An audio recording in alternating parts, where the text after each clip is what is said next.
दोस्तों नमस्कार। ये है मार्गदर्शन फॉर सिविल सर्विसेज। मैं अनुराग चौधरी।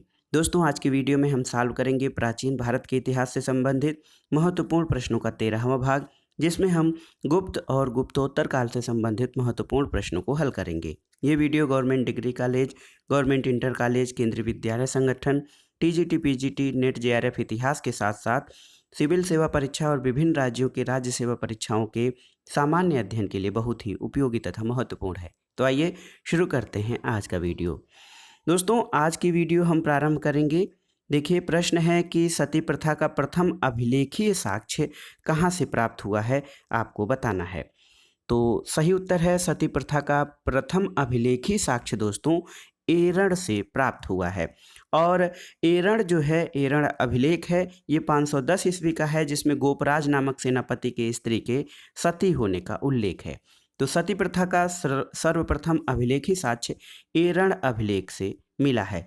ये प्रश्न कई बार पूछा गया है, सती प्रथा का प्रथम अभिलेखी साक्ष्य, तो ये एरण अभिलेख से मिलता है।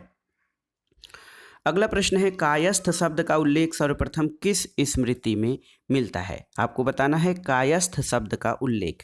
तो सही उत्तर है याज्ञवल्क्य स्मृति। दोस्तों सबसे पहले याज्ञवल्क्य स्मृति में कायस्थ शब्द का उल्लेख मिलता है और गुप्तोत्तर काल की ओशनम स्मृति में एक जाति के रूप में इसका उल्लेख मिलता है। अगला प्रश्न है एक जाति के रूप में कायस्थों का सर्वप्रथम उल्लेख कहाँ मिलता है। तो सही उत्तर है दोस्तों ओशनम स्मृति। ओशनम स्मृति में एक जाति के रूप में कायस्थ का उल्लेख मिलता है। अगला प्रश्न है निम्नलिखित में से किन शाही अफसरों के जिम्मे यात्रियों के जान माल की सुरक्षा का कार्यभार था। तो उत्तर है राजभाट। दोस्तों राजभाट जो होते थे वो शाही अधिकारियों का प्रमुख कार्य जो होता था ये था कि मार्ग में यात्रियों को संपूर्ण सुरक्षा प्रदान करके उन्हें गंतव्य तक पहुंचाने में सहायता करना और इनके द्वारा यात्रियों को सुरक्षा प्रदान कर शासक के प्रति विश्वास बढ़ाना होता था। अगला प्रश्न है किस युग को भारतीय इतिहास में क्लासिकल युग कहा जाता है। तो सही उत्तर है गुप्त युग। दोस्तों गुप्त युग जो है भारतीय इतिहास में क्लासिकल युग कहा जाता है और इस काल में सभ्यता और संस्कृति के हर क्षेत्र में प्रगति हुई, हिंदू संस्कृति अपने उत्कर्ष पर पहुंची और इसी कारण इस काल को स्वर्ण युग या क्लासिकल युग भी कहा जाता है। अगला प्रश्न है गुप्त काल को क्लासिकल युग क्यों कहा जाता है। तो आपको बताना है कि गुप्त काल क्लासिकल युग या स्वर्ण युग क्यों था। तो सही उत्तर है कला और साहित्य में प्रगति के कारण। ऑप्शन बी आपका सही उत्तर है।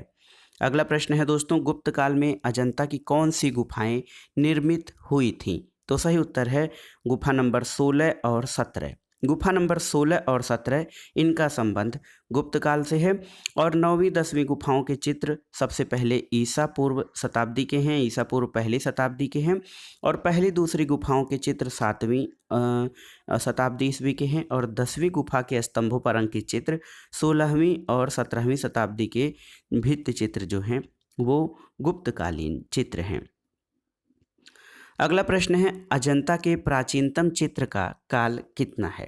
तो सही उत्तर है पहली शताब्दी ईसा पूर्व जो है ये अजंता के प्राचीनतम चित्र का काल है।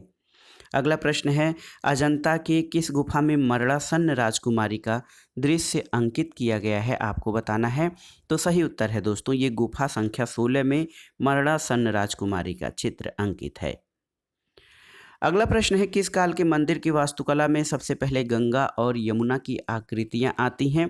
तो ये था गुप्त काल। दोस्तों गुप्त काल भारतीय साहित्य और कला के क्षेत्र में क्लासिकल युग माना जाता है और सबसे पहले गंगा और यमुना की आकृतियां इसी काल में मिलती हैं।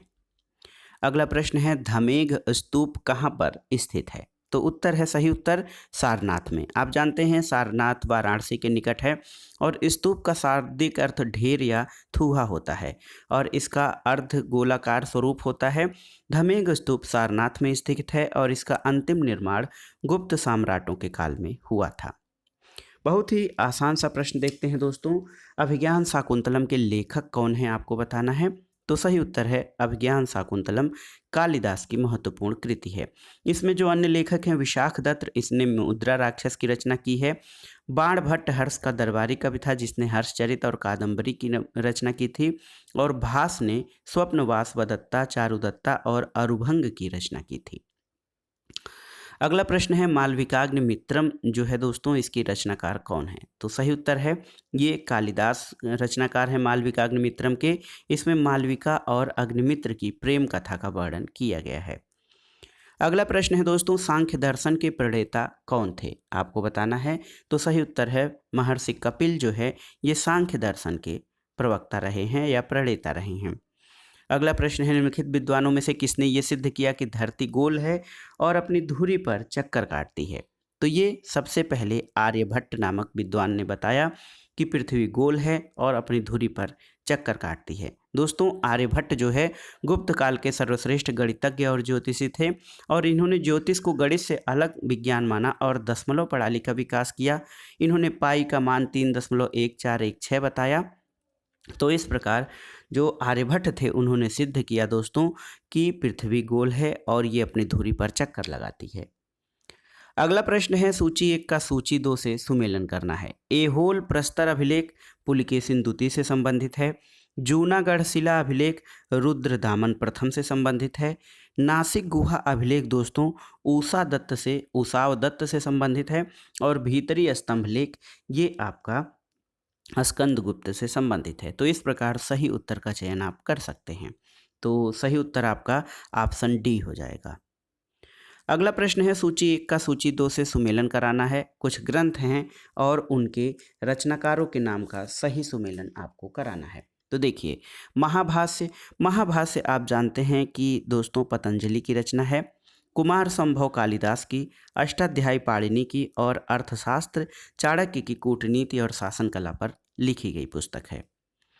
अगला प्रश्न है दोस्तों मृच्छकटिकम जो है ये किसने लिखा है? तो सही उत्तर है मृच्छकटिकम जो है गुप्त काल का एक दुखांत नाटक है और इसकी रचना शूद्रक द्वारा की गई थी। अगला प्रश्न है गुप्त काल में भुक्ति क्या होती थी? आपको बताना है। तो सही उत्तर है गुप्त काल में भुक्ति जो है वो राज्य या प्रांत होता था और प्रशासन की सुविधा के लिए साम्राज्य को अनेक प्रांतों में विभाजित किया गया था। प्रांतों को देश, अवनि अथवा भुक्ति कहा जाता था और भुक्ति का विभाजन जिलों में हुआ था जिसे विषय कहा जाता था।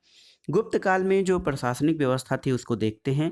सबसे पहले दोस्तों साम्राज्य होता था, फिर देश, भुक्ति अथवा अवनि, उसके बाद उसके नीचे जिला होते थे जिनको विषय कहा जाता था, फिर तहसील जिनको वीथि कहा जाता था, पेठ होता था ग्राम की सबसे बड़ी इकाई और सबसे छोटी इकाई ग्राम होती थी।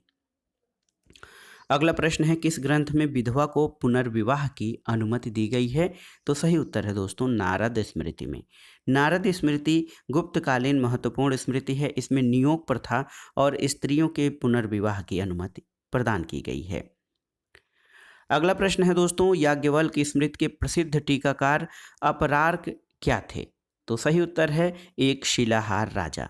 याज्ञवल्क्य स्मृति के टीकाकार अपरार्क एक शिलाहार राजा थे और अन्य टीकाकार विश्वरूप, विज्ञानेश्वर आदि थे। दोस्तों देखिए ये राजा थे लेकिन इन्होंने याज्ञवल्क्य स्मृति की टीका लिखी थी। अगला प्रश्न स्कंदगुप्त के समय सौराष्ट्र का गोप्ता कौन था? आपको बताना है। तो सही उत्तर है स्कंदगुप्त के समय सौराष्ट्र का गवर्नर जो है वो पर्णदत्त था। जो है गुप्त प्रशासन में प्रांतीय शासकों की नियुक्ति सम्राट द्वारा की जाती थी। उन्हें उपरी, गोप्ता, भोगपति या राजस्थानी कहा जाता था। इन शासकों का प्रमुख परामर्शदाता कुमारामात्य था और सीमांत शासकों के जो सीमांत क्षेत्र होते थे उनके शासक गोप्ता कहलाते थे। अगला प्रश्न है स्कंदगुप्त के शासनकाल में सौराष्ट्र का प्रांतपति कौन था? तो सही उत्तर है दोस्तों पर्णदत्त। स्कंदगुप्त के शासनकाल में सौराष्ट्र या सौराष्ट्र का प्रांतपति पर्णदत्त था। अगला प्रश्न है गुप्त साम्राज्य में प्रांतीय राज्यपालों के लिए प्रयुक्त होने वाला पद नाम क्या था? तो ये था दोस्तों उपरीक या जो है गोप्ता कहा जाता था इनको और ये गुप्त साम्राज्य में प्रांतीय राज्यपालों के लिए प्रयुक्त होता था। अगला प्रश्न है देवी चंद्रगुप्तम नाटक की रचना किसने की थी, आपको बताना है। तो सही उत्तर है देवी चंद्रगुप्तम नामक प्रसिद्ध नाटक विशाख दत्त की कृति है और इस नाटक से गुप्तवंशी रामगुप्त के विषय में सूचनाएं मिलती हैं। अगला प्रश्न देखते हैं गुप्तोत्तर काल में महत्वपूर्ण सामाजिक आर्थिक परिवर्तन क्या हुआ था। तो सही उत्तर है सामंतवाद और भूमिदान। गुप्तोत्तर काल में जो सामाजिक आर्थिक परिवर्तन हुए थे उनमें सबसे महत्वपूर्ण सामंतवाद और भूमिदान की व्यवस्था थी।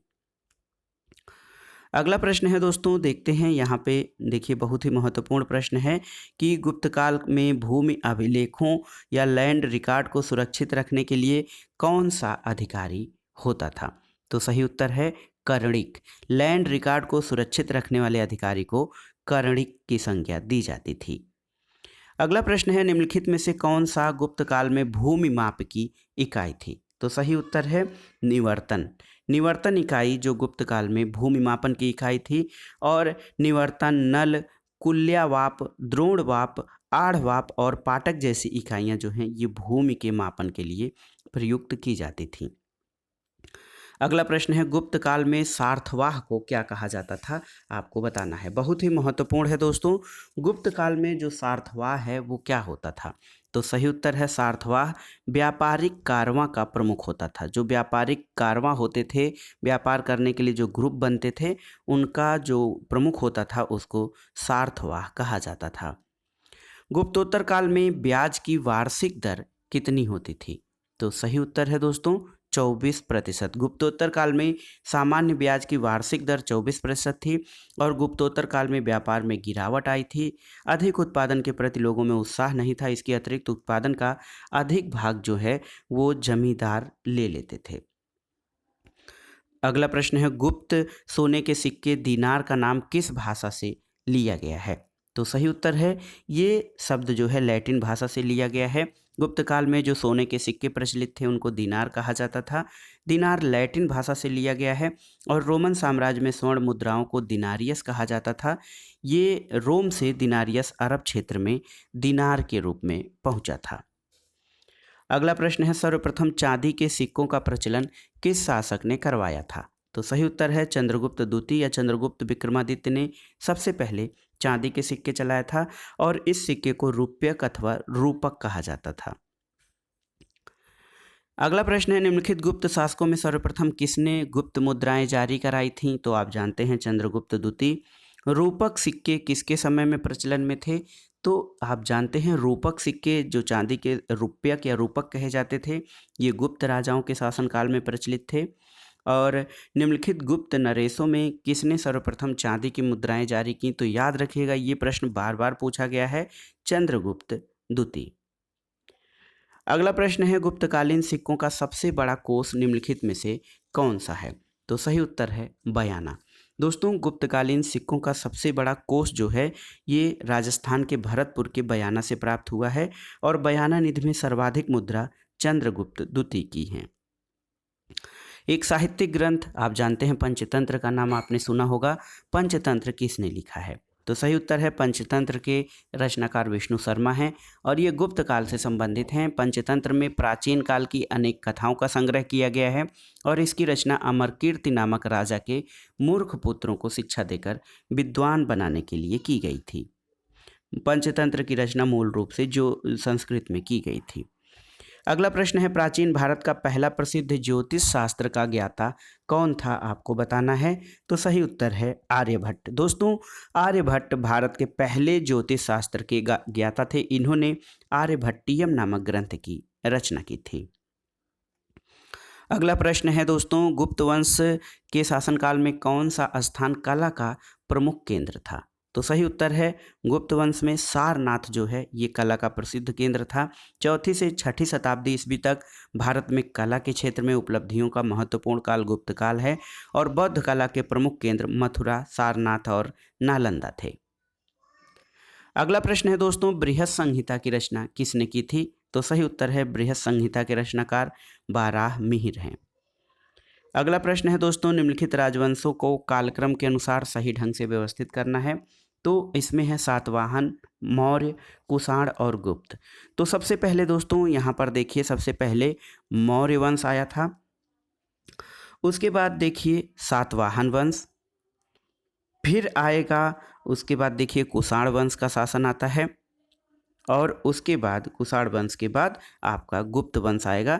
तो BACD यानी देखिए गुप्त वंश BACD, ये आपका ऑप्शन ए सही उत्तर हो जाएगा, राजवंशों का सही क्रम। अगला प्रश्न है, मुद्रा राक्षस किसकी कृति है? और आप जानते हैं दोस्तों, मुद्रा राक्षस जो है ये विशाख दत्त की कृति है। ये प्रश्न कई बार परीक्षाओं में पूछा गया है।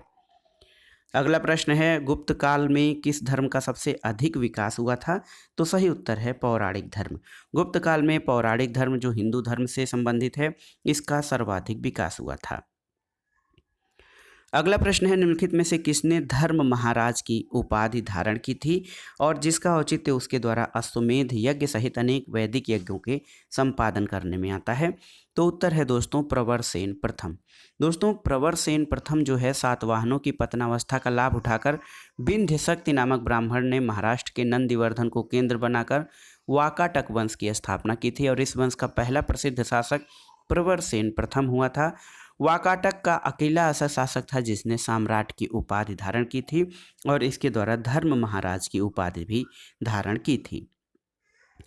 अगला प्रश्न है कि कौन गुप्त शासक नहीं था? रामगुप्त, समुद्रगुप्त, चंद्रगुप्त या फिर देवगुप्त? तो सही उत्तर है देवगुप्त। दोस्तों देवगुप्त जो है ये गुप्त शासक नहीं था, और गुप्त साम्राज्य के विघटन के बाद मगध और मालवा में नवीन गुप्त वंश का उदय हुआ। चक्रवर्ती गुप्त राजवंश से पृथक करने के लिए इस वंश को परवर्ती अथवा उत्तर गुप्त वंश कहा जाता है, और परवर्ती गुप्त वंश का संस्थापक कृष्णगुप्त था। अपसढ़ लेख में उसे असंख्य शत्रुओं का विजेता और अच्छे वंश का कहा गया है। देवगुप्त इसी परवर्ती गुप्त वंश से संबंधित था। अगला प्रश्न है दोस्तों, हर्षवर्धन के शासनकाल में सत्ता का प्रमुख स्थान केंद्र या कौन सा था? तो सही उत्तर है कन्नौज। कन्नौज की महत्ता 7वीं शताब्दी से बढ़ी, और ये मौखर वंश की राजधानी थी, और फिर हर्षवर्धन ने उत्तर भारत में विशाल साम्राज्य स्थापित करने के बाद कन्नौज को अपनी राजधानी बताया। कन्नौज का एक नाम महोदय श्री भी मिलता है। अगला प्रश्न है दोस्तों कि हर्षवर्धन ने किस विश्वविद्यालय को विशेष संरक्षण दिया था? तो ये था नालंदा विश्वविद्यालय। दोस्तों हर्षवर्धन ने नालंदा विश्वविद्यालय को विशेष संरक्षण दिया था। अगला प्रश्न है, हर्षवर्धन प्रत्येक 5 वर्ष पर एक मेले का आयोजन करता था, कहाँ पर? तो सही उत्तर है हर्षवर्धन प्रत्येक 5 वर्ष पर प्रयाग में एक मेले का आयोजन करता था, और विभिन्न धर्म और संप्रदायों के आचार्यों की वो सभा बुलवाता था, और साक्ष्य कहते हैं कि इस सभा में 20 देशों के राजा अपने देशों के ब्राह्मणों, श्रमणों, सैनिकों, राजपुरुषों आदि के साथ उपस्थित होते थे।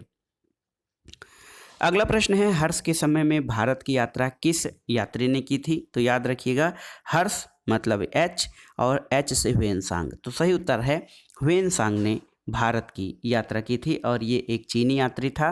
वो महात्मा बुद्ध के चरण चिन्हों द्वारा पवित्र किए गए स्थानों को देखने और पवित्र बौद्ध ग्रंथों का अध्ययन करने के लिए आया था, और उसने जो अपनी यात्रा के आधार पर जो विवरण लिया है उसको CU की कहा जाता है।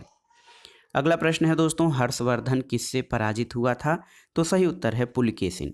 दोस्तों हर्ष जो है ये पुलकेशिन द्वितीय से पराजित हुआ था।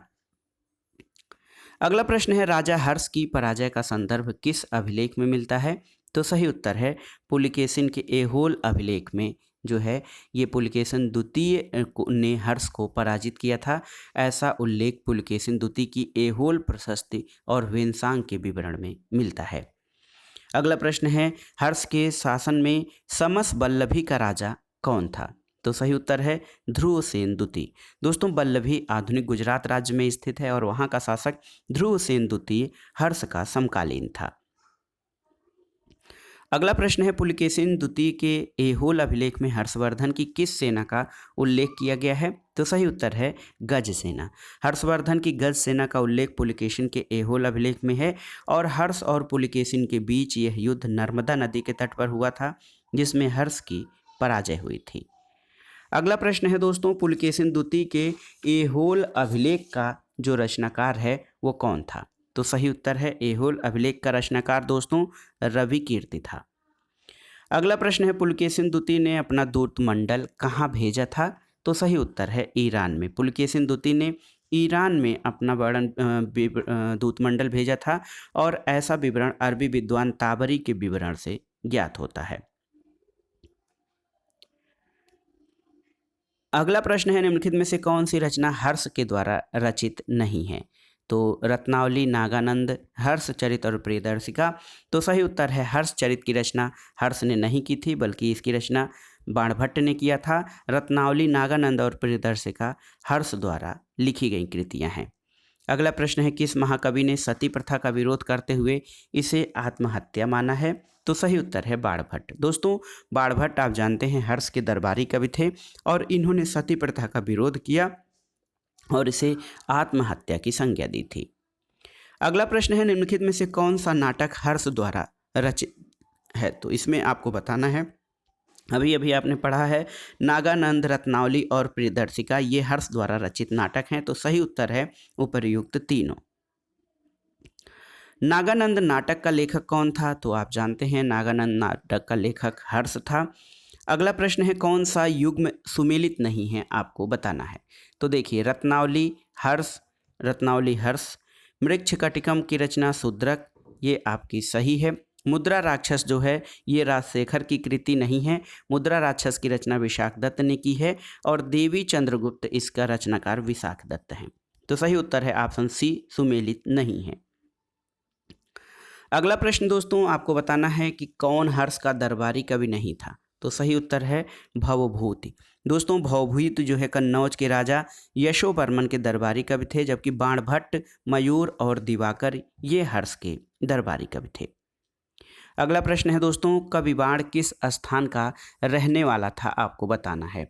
तो बाणभट्ट का जन्म दोस्तों औरंगाबाद जिले के सोन नदी के किनारे प्रीथिकूटा नामक गांव पे हुआ था। इनके पिता का नाम चित्रभानु और माता का नाम राजदेवी था। तो यहाँ पर देखिए इसमें ऑप्शन में आपका सही उत्तर नहीं है और प्रीथिकूटा नामक स्थान पर औरंगाबाद जिले में हुआ था। तो इसमें देखिए कोई भी ऑप्शन सही नहीं है, आप याद रखिए औरंगाबाद जिले में वर्तमान बिहार में सोन नदी के किनारे प्रीथिकूटा नामक गांव में हुआ था। अगला प्रश्न है बाणभट्ट ने किसे हूण हरिण केसरी कहा है? तो सही उत्तर है प्रभाकर वर्धन को जो कि शक्तिशाली राजा था उसको बाणभट्ट ने हूण हरिण केसरी कहा था। अगला प्रश्न है दोस्तों चीनी यात्री ह्वेनसांग के नालंदा आगमन पर वहाँ के किस विद्वान आचार्य ने उसका स्वागत किया था? तो सही उत्तर है ये आचार्य थे आचार्य शीलभद्र और ह्वेनसांग के नालंदा आगमन पर वहाँ उन्होंने उनका स्वागत किया था। अगला प्रश्न है दोस्तों निम्नलिखित विदेशी यात्रियों को तिथि क्रम के अनुसार व्यवस्थित करना है। इत्सिंग, ह्वेनसांग, फाहियान और मेगस्थनीज। तो इसमें जो आपका उत्तर हो जाएगा तिथि के अनुसार, सबसे पहले दोस्तों आइए देखते हैं मेगस्थनीज था, उसके बाद फाहियान, फिर ह्वेनसांग और उसके बाद इत्सिंग। जानकारी के लिए बता दें कि मेगस्थनीज सेल्यूकस निकेटर द्वारा चंद्रगुप्त मौर्य की सभा में भेजा गया एक यूनानी राजदूत था और ये चंद्रगुप्त द्वितीय के शासनकाल में चीनी यात्री फाहियान भारत आया था।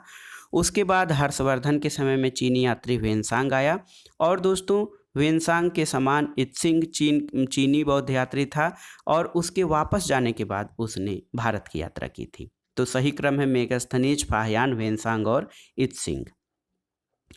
अगला प्रश्न है बोधि वृक्ष को नष्ट करने वाला शासक कौन था? तो सही उत्तर है शशांक। दोस्तों हर्ष का समकालीन गौड़ नरेश शशांक कट्टर शैव था और उसके सिक्कों पर शिव और नंदी की आकृतियां मिलती हैं। ह्वेनसांग के विवरण से ज्ञात होता है कि उसने बोध गया के बोधि वृक्ष को काटकर गंगा में फेंकवा दिया था। अगला प्रश्न है संस्कृत भाषा में उत्कीर्ण पहला अभिलेख कहाँ से प्राप्त हुआ था? आपको बताना है। तो सही उत्तर है दोस्तों संस्कृत भाषा में उत्कीर्ण पहला अभिलेख गिरनार में प्राप्त हुआ था और रुद्रदामन के जूनागढ़ अभिलेख गुजरात के गिरनार पर्वत पर प्राप्त हुआ था और ब्राह्मी लिपि में उत्कीर्ण संस्कृत भाषा का यह अभिलेख अब तक प्राप्त जो संस्कृत के अभिलेख हैं उनमें सबसे प्राचीनतम है। अगला प्रश्न बहुत ही महत्वपूर्ण है, चालुक्य वंश की राजधानी क्या थी? तो सही उत्तर है वातापी। दोस्तों, बीजापुर कर्नाटक के जिले में वातापी नामक प्राचीन नगर का आधुनिक नाम बादामी है और 6ठी शताब्दी ईस्वी में ये चालुक्यों की राजधानी थी। वातापी के चालुक्य राजवंश का वास्तविक संस्थापक पुलिकेशिन प्रथम था। अगला प्रश्न और इस वीडियो का दोस्तों आखिरी प्रश्न है कि अमरावती स्तूप किस जिले में स्थित है, आपको बताना है। तो सही उत्तर है गुंटूर।